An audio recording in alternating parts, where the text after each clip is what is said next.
Sahabat Ekon, sore hari ini kita sedang berada di Taman Literasi Jakarta Selatan yang merupakan salah satu public space terintegrasi dengan stasiun MRT Blok M BCA. Di sini kita akan merayakan salah satu rangkaian kegiatan Sewindu PSN, yakni Social Space Sewindu PSN, The Power of Progress menuju Indonesia Emas 2045.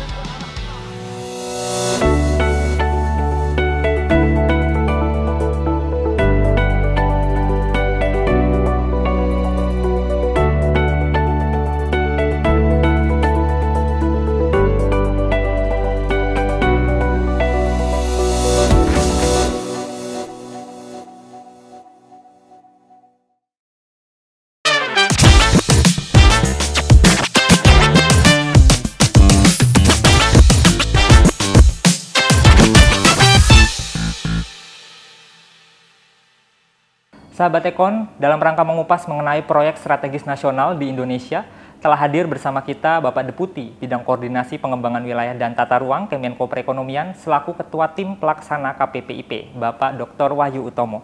Selamat pagi Pak Wahyu. Selamat pagi Adit. Bagaimana kabarnya Pak Wahyu? Alhamdulillah Adit, sehat. Sehat, alhamdulillah. Baik, terima kasih Bapak telah bergabung bersama kita di sini di studio Ekon Icon Kemenko Perekonomian. Langsung saja Pak Wahyu, kita ini sedang dalam peringatan Sewindu Proyek Strategis Nasional, memperingati 8 tahun Proyek Strategis Nasional di Indonesia.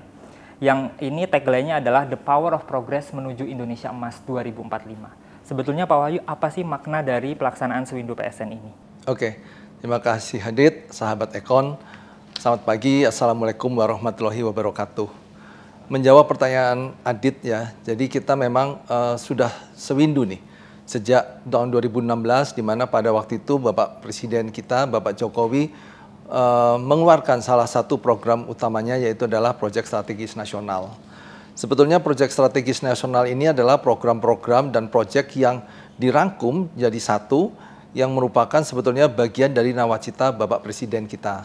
Jadi kita mencoba untuk membangun seluruh wilayah Indonesia, baik dari pinggiran maupun di urban maupun di rural, dengan berbagai proyek-proyek infrastruktur kita.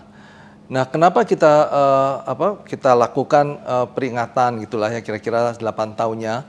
Ini karena kita ingin menyampaikan kepada masyarakat apa yang telah kita bangun selama ini, selama 8 tahun, yang tentunya kalau kita lihat harusnya dampaknya juga sudah mulai dirasakan. Sehingga kita ingin menginformasikan, mendesiminasikan apa-apa yang sudah kita lakukan, sekaligus mengingatkan kepada kita bahwa masih ada yang harus kita percepat untuk supaya bisa selesai sebelum atau paling lambat di 2024. Baik Pak Wahyu. Jadi ini tentunya adalah sebuah kampanye, tidak hanya menyemarakan sudah 8 tahun PSN ini berjalan, tapi juga mengingatkan kita bahwa ini merupakan salah satu program yang harus terus dilanjutkan ke depan ya. Betul sekali. Pada dekade sebelumnya Indonesia ini kalau kita lihat dari sejarah infrastruktur sempat mengalami defisit infrastruktur atau yang kita sebut namanya infrastructure gap, di mana dari data yang kami kumpulkan, Pak Wahyu, ini kurang lebih rasio infrastruktur terhadap PDB ada di angka 43% di tahun 2012, yang mana ini jauh lebih rendah dari rasio negara-negara G20 yang ada di angka 70%. Nah, menurut Bapak sendiri selaku pakar di bidang infrastruktur yang sudah banyak berkecimpung membangun Indonesia, kira-kira seperti apa Pak perkembangan kemajuan infrastruktur Indonesia dari era sebelumnya di era yang sekarang? Oke. Baik, jadi memang sejak tahun 96, di mana ada krisis ekonomi global, kita mengalami tekanan dari sisi penerimaan, ya, sehingga mau nggak mau alokasi untuk pembangunan infrastruktur itu juga terdampak. Nah, inilah yang mengakibatkan terjadinya gap infrastruktur. Tadi disampaikan oleh Saudara Adit bahwa rata-rata negara maju ya, 70%, kita pada tahun 2012 itu sekitar 43 tadi kan, tapi saat ini dengan program-program yang dilakukan oleh Pak Jokowi dan juga Presiden sebelumnya, kita bisa memangkas gap tersebut. Kami menghitung kira-kira sudah di kisaran 30% saat ini. Jadi sudah cukup tinggi ya, dari 43% ke 30%, dan ini juga tentunya akan terus kita hitung, dan pembangunan-pembangunan yang masih berlangsung ini tentunya nanti akan mengurangi juga gap tersebut. Kira-kira itu. Jadi intinya karena kekurangan alokasi anggaran. Ya, baik itu dari APBN, APBD, dan juga dari swasta, ini juga terdampak. Karena swasta gara-gara krisis global itu juga mengurangi investasi di Indonesia pada waktu itu. Baik, kita akan membahas terlebih dahulu sebetulnya apa sih yang disebut sebagai proyek strategis nasional. Karena tentunya perlu kita informasikan kepada masyarakat sejak tahun 2016, sebagaimana tadi Pak Wahyu sampaikan, ditetapkan oleh Bapak Presiden Jokowi melalui Perpres nomor 3 tahun 2016, PSN ini telah dengan sangat nyata memberikan dampak bagi Indonesia. Nah, apa sih yang membedakan Pak Wahyu antara pembangunan infrastruktur, business as usual, dengan pembangunan infrastruktur yang mendapatkan fasilitas PSN? Oke, baik ya. Jadi saya sampaikan dulu ya bahwa PSN itu muaranya adalah di RPJMN. Ya, sahabat Ekon mesti tahu bahwa PSN ini muaranya di RPJMN. Jadi kita tidak keluar dari apa yang ditetapkan di dalam RPJMN. Nah, kemudian kita menggunakan beberapa kriteria, baik itu kriteria dari kesiapan proyeknya, kriteria dari komitmen dari kementerian, komitmen dari daerah, dan juga komitmen dari swasta. Sehingga kita memilih proyek-proyek mana yang bisa kita dorong, dipercepat penyelesaiannya, dan memberikan manfaat secepat-cepatnya. Ya, jadi kita punya kriteria ya terkait dengan pemilihan proyek strategis nasional tersebut. Nah, kalau ditanya fasilitasnya apa, banyak ya, karena tadi yang disampaikan oleh Bapak Presiden harus cepat memberikan dampak, ya, menciptakan lapangan kerja dan seterusnya. Sehingga kita tentunya dalam hal ini memberikan beberapa fasilitas, ya, seperti contohnya dari tata ruang, ya, atau dari misalnya penyiapan proyek dulu lah ya, dari satu siklus proyek itu penyiapan proyek. Jadi di teman-teman keuangan itu ada yang namanya Project Development Facility. Ini kita bisa diberikan bantuan dari Kementerian Keuangan untuk menyiapkan proyek yang bagus. Bagaimana membuat proyek yang bisa dijual ke swasta, ya. Kemudian juga kita berikan dukungan misalnya standarisasi dari suatu penyiapan proyek itu seperti apa. Kita bikin pada waktu itu standarnya seperti apa dan kita sampaikan ke kementerian untuk bisa mengikutinya. Ya, sehingga tentunya dengan ini teman-teman di kementerian bisa menyiapkan proyek lebih baik, ya.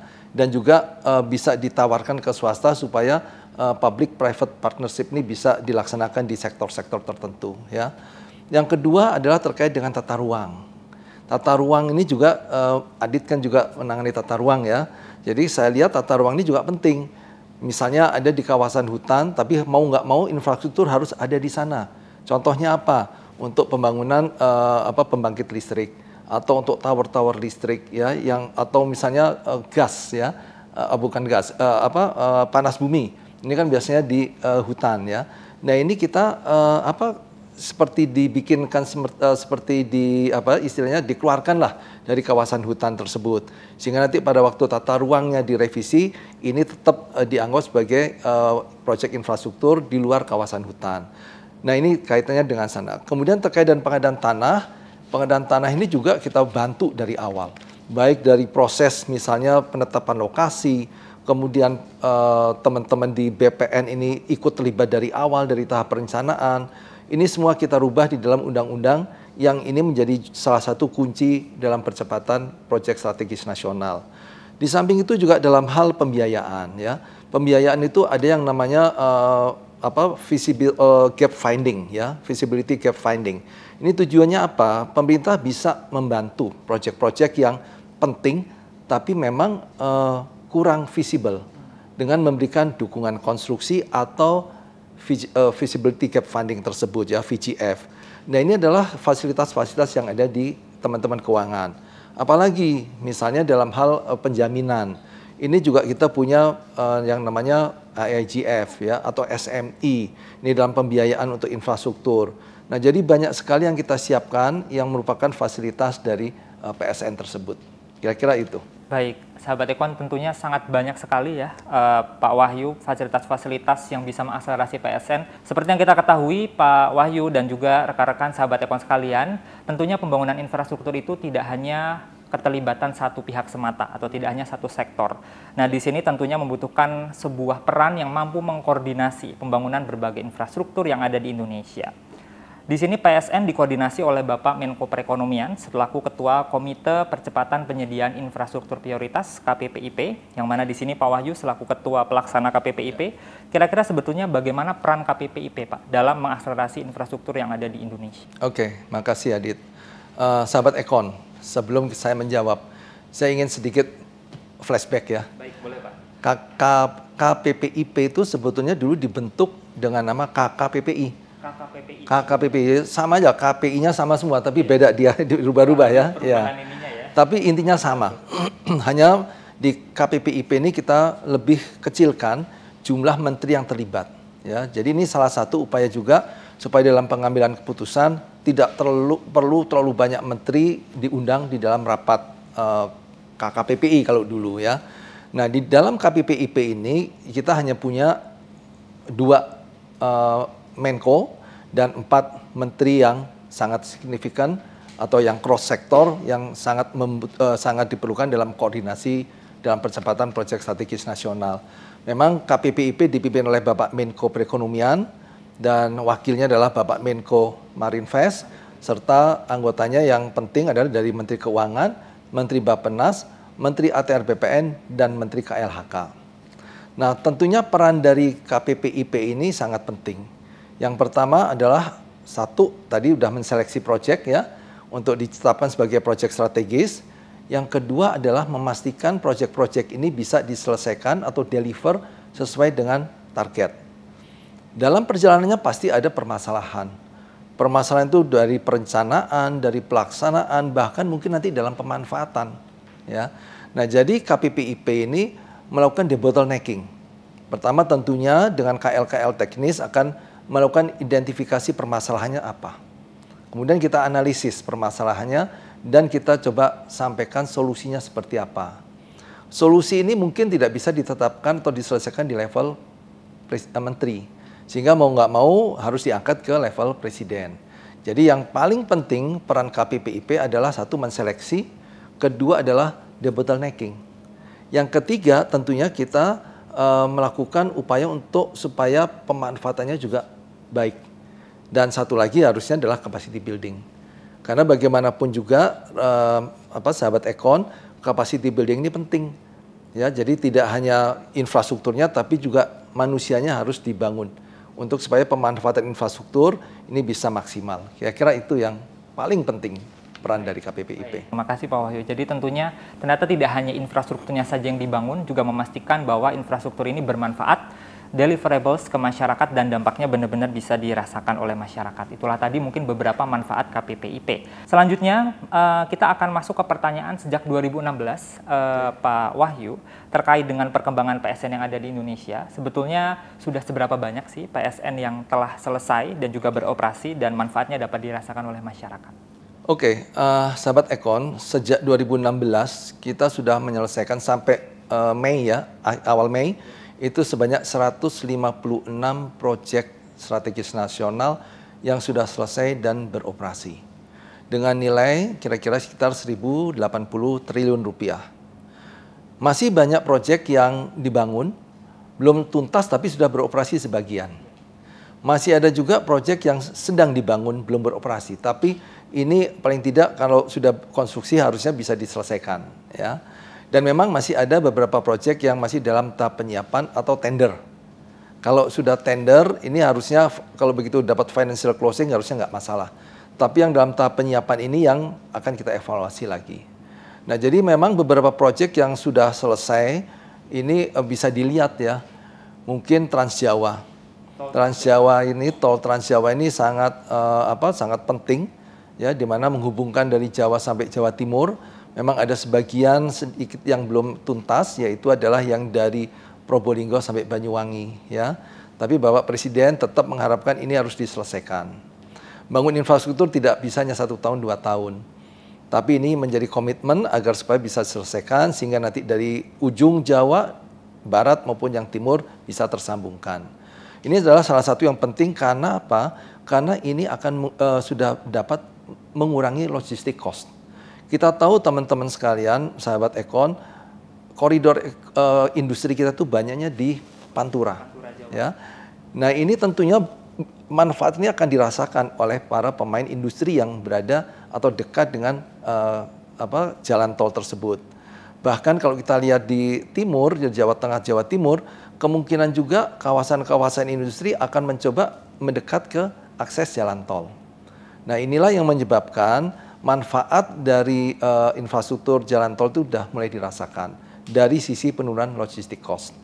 Tidak usah jauh-jauh di Jakarta, MRT. Ini merubah pola kita, terutama sahabat Econ yang muda-muda, lebih senang menggunakan kereta api dan saya mendukung hal itu untuk mengurangi kemacetan, mengurangi polusi. Sehingga ini adalah salah satu transportasi massal berbasis rel yang harus dikembangkan di kota-kota kita ke depan. Ya, Indonesia ini negara yang akan maju tahun 2045 harus punya menurut saya transportasi berbasis rel sebagaimana di kota-kota maju. Ini sudah dirasakan Adit, banyak sekali yang memanfaatkan itu kereta api ini dan kita juga yakin dengan kereta api antar kota ini juga harus dikembangkan. Jadi tidak hanya di dalam kota, juga antar kota, komuter lain itu juga harus dikembangkan. Itu juga salah satu manfaat yang sudah kita lihat cukup berhasil. Baik. Tentu sangat banyak sekali, ternyata ada 156 ya Pak? 156. Proyek yang telah selesai dan tentu nilai 1080 triliun ini yang sangat besar, ya, menimbulkan multiplier efek bagi ekonomi dan tahun Indonesia. Ini masih ada 27 lagi. Masih ada 27 selesai. Lagi yang akan selesai, tahun Pak. Depan juga masih ada sekitar 30-an lagi. Luar biasa, tentu ya. Ini PR kita bersama ya Pak? PR kita bersama, untuk kita betul. Terus akselerasi ke depan. Dan tentunya berbicara PSN tidak hanya infrastruktur, jalan, lalu juga kereta api, transportasi massal berbasis rel, tapi juga banyak sekali program-program pemerataan ekonomi dan tentunya di seluruh Indonesia, dari mulai pengembangan kawasan perbatasan, pendidikan, pariwisata, teknologi, bahkan beberapa proyek-proyek besar seperti IKN Nusantara, Food Estate, dan juga Super Hub ini juga masuk dalam PSN, Pak. Ya. Kenapa kurang lebih program-program ini sangat penting untuk bisa masuk PSN, Pak, dalam konteks pengembangan wilayah Indonesia? Oke.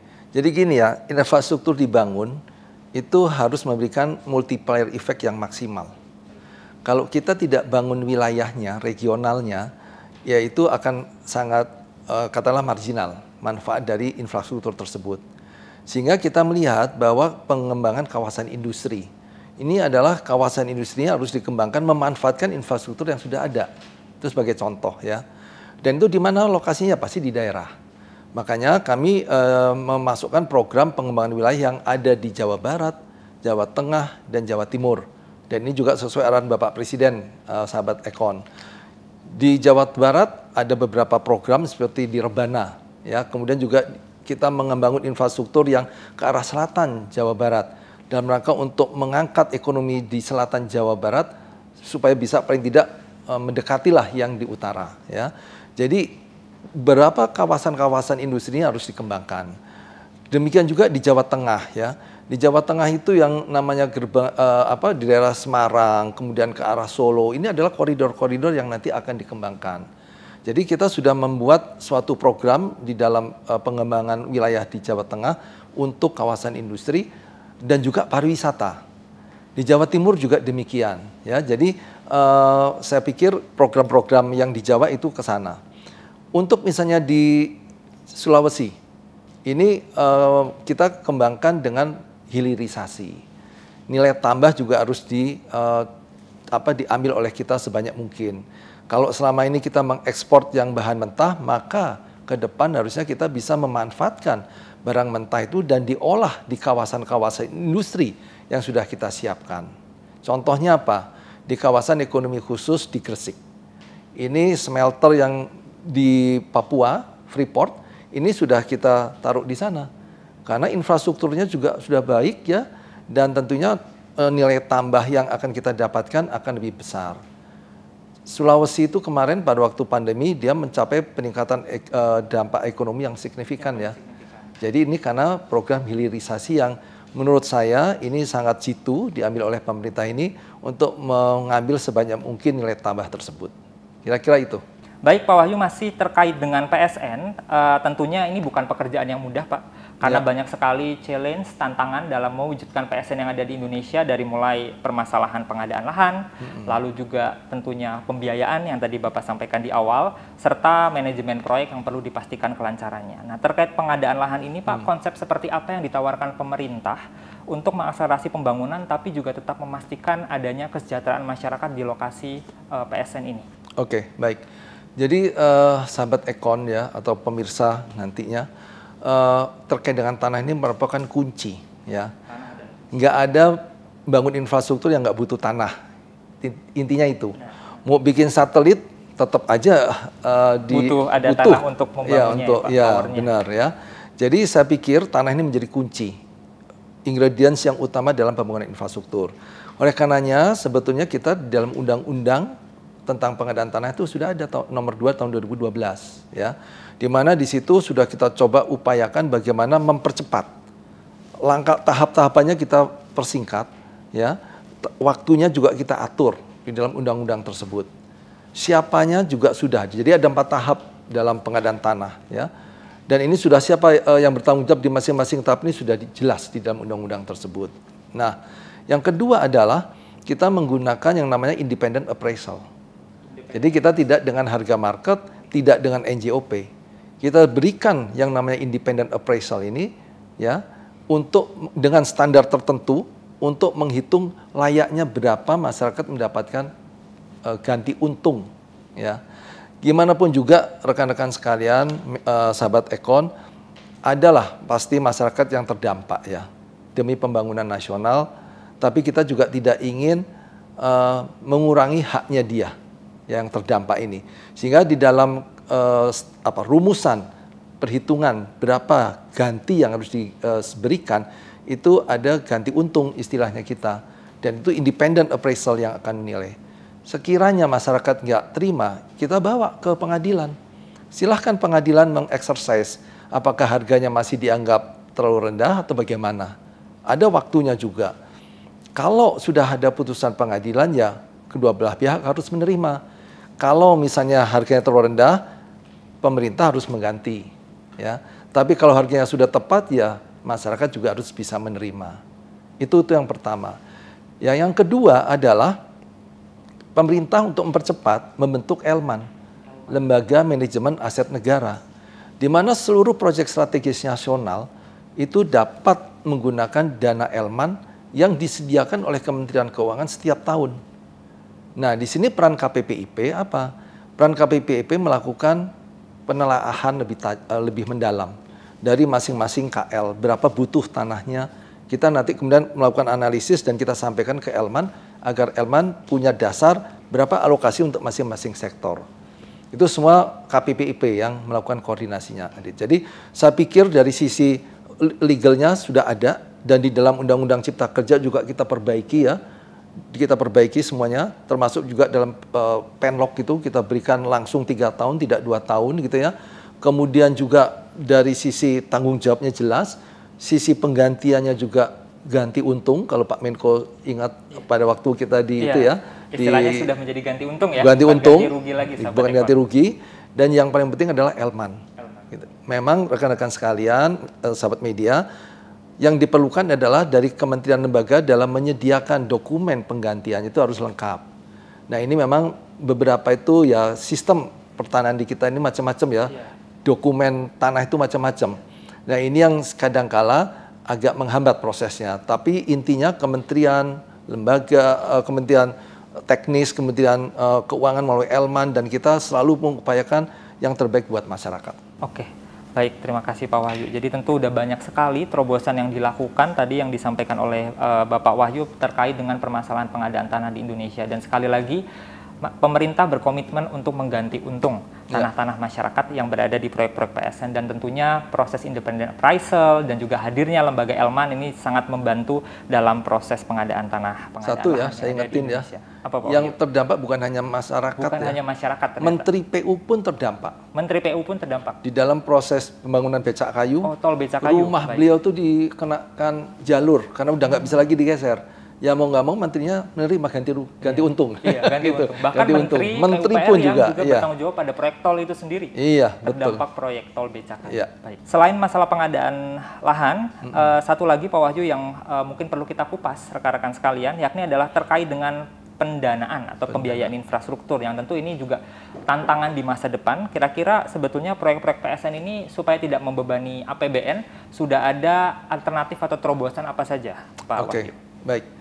Jadi teman-teman sahabat Ekon ya, proyek PSN itu sumber pembiayanya bukan hanya dari APBN atau APBD atau BUMN. Itu yang pertama. Kita melihat bahwa yang paling banyak harusnya dari swasta. Swasta biaya sendiri atau swasta melalui KPBU. Nah, sehingga KPBU atau KPBU itu kan kerjasama pemerintah badan usaha atau PPP ya. Ini adalah salah satu skema pembiayaan. Nah, tentunya dalam skema pembiayaan ini untuk meningkatkan tadi visibility-nya suatu proyek, pemerintah bisa membantu melalui dukungan konstruksi atau viability gap funding. Itu salah satunya KPBU. Nah, kami terus terang mencoba sekarang mengembangkan beberapa alternatif yang lain. Pertama adalah LCS ya, Limited Concession Scheme. Di mana Limited Concession Scheme itu intinya apa? Infrastruktur yang sudah terbangun ini kita coba kelola kerjasamakan dengan swasta. Aset tetap ada di pemerintah. Yang pemilik asetnya itu ya di pemerintah atau di BUMN. Tapi yang kita berikan adalah hak untuk mengelolanya. Bukan hak asetnya, hak mengelolanya. Dengan standar yang kita tetapkan. Dengan target pembangunan yang kita tetapkan. Ya, dengan standar pelayanan yang kita tetapkan. Ini dalam rangka untuk supaya kita mempunyai yang namanya upfront payment.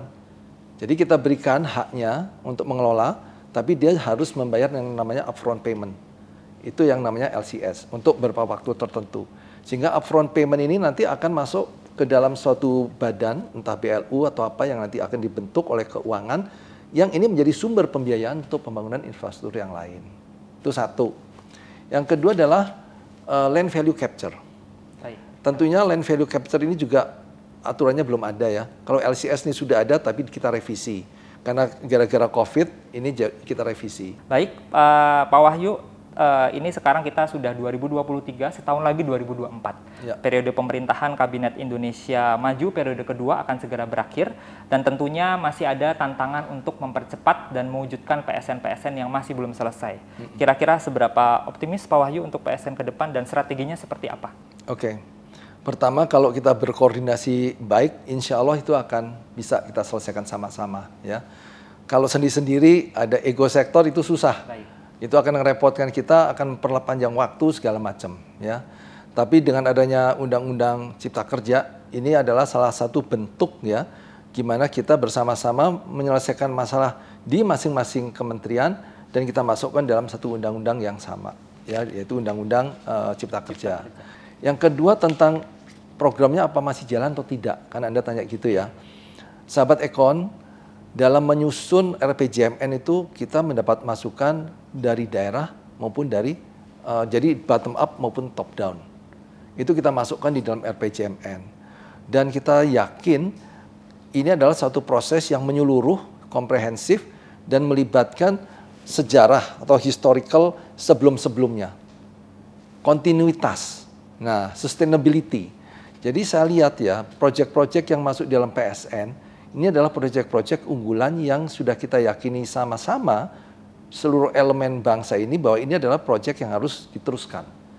Jadi saya ingatkan lagi bahwa Bapak Menko pada waktu kembali social media gathering tersebut atau social space menyampaikan harusnya terus. Dan saya lihat memang seperti Trans Sumatera yang mungkin belum tuntas, ini harus diteruskan. Nggak mungkin bagian selatan, terus di tengahnya kosong, utaranya ada. Nggak. Ini harus menjadi satu, misalnya kayak begitu. Ya, kemudian juga misalnya untuk maritim, karena kita negara archipelago ya, ini juga harus dikembangkan. Bagaimana pelabuhan-pelabuhan kita ini harus diperkuat. Bukan hanya pelabuhannya, tapi juga maskapainya. Bagaimana membawa barangnya agar supaya berangkat isi, pulang nggak kosong. Ini harus membutuhkan pembangunan regional yang merata. Sehingga hal-hal ini yang harus kita teruskan ke depan. Supaya masyarakat Indonesia bisa secara menyeluruh mendapatkan manfaat dari PSN dan pertumbuhannya juga secara merata bisa terjadi di seluruh Indonesia.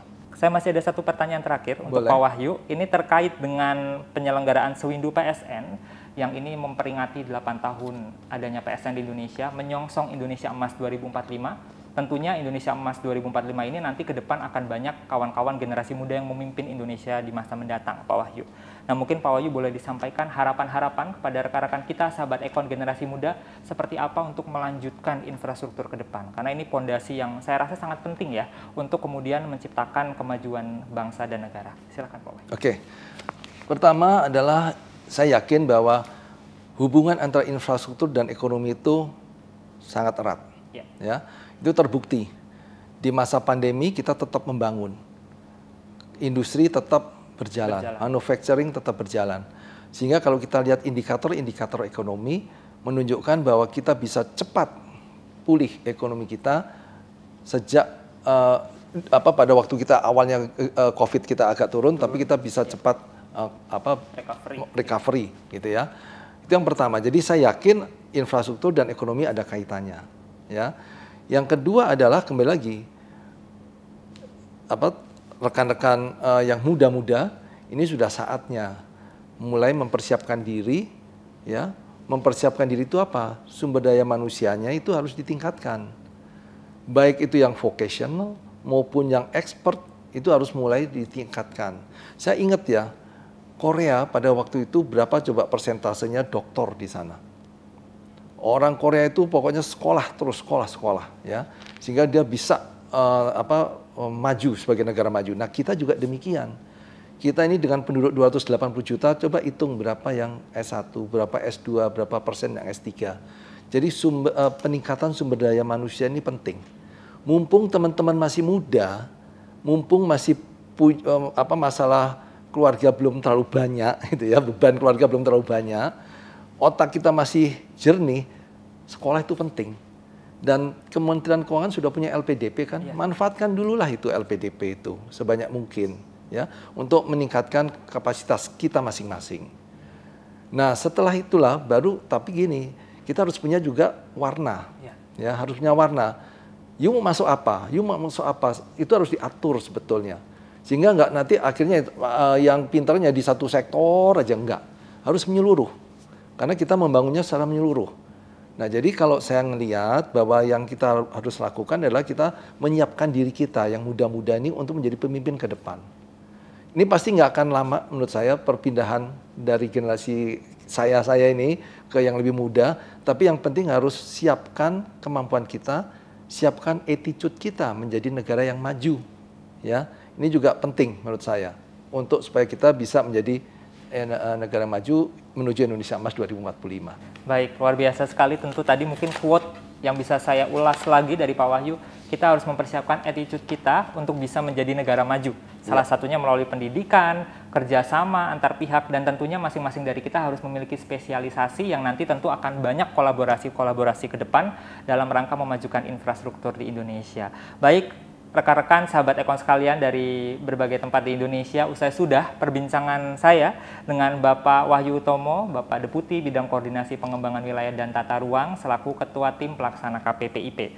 Tentu diskusi kita di hari ini sangatlah insightful, sangat bermanfaat, dan banyak sekali informasi-informasi yang sangat menarik terkait pembangunan yang ada di Indonesia. Dan tentunya pesan-pesan Bapak Deputi tadi dapat kita laksanakan dan terus menjadi gelora semangat dalam diri kita untuk terus memajukan Indonesia. Mungkin itu Pak Wahyu, terima kasih. Sahabat Ekon, usai yang satu ini kita masih akan berbincang mengenai salah satu proyek strategis nasional yang berhasil mengubah landscape mobilitas di Jakarta, yakni MRT Jakarta. Terima kasih sahabat Ekon. Terima kasih. Selamat siang. Selamat siang. Terima kasih Pak Wahyu. Selamat siang. Silakan. Sahabat Ekon, diskusi kita mengenai proyek strategis nasional yang baru saja kita lakukan tadi sekaligus mengakhiri perjumpaan kita di Kupas Ekon edisi kali ini. Jangan lupa untuk terus saksikan edisi Kupas Ekon berikutnya, dan jangan lupa juga untuk terus share, like, dan juga follow akun sosial media Perekonomian RI dan juga tentunya Studio Ekon Icon. Saya Aditya Pradana, sampai jumpa di edisi Kupas Ekon berikutnya.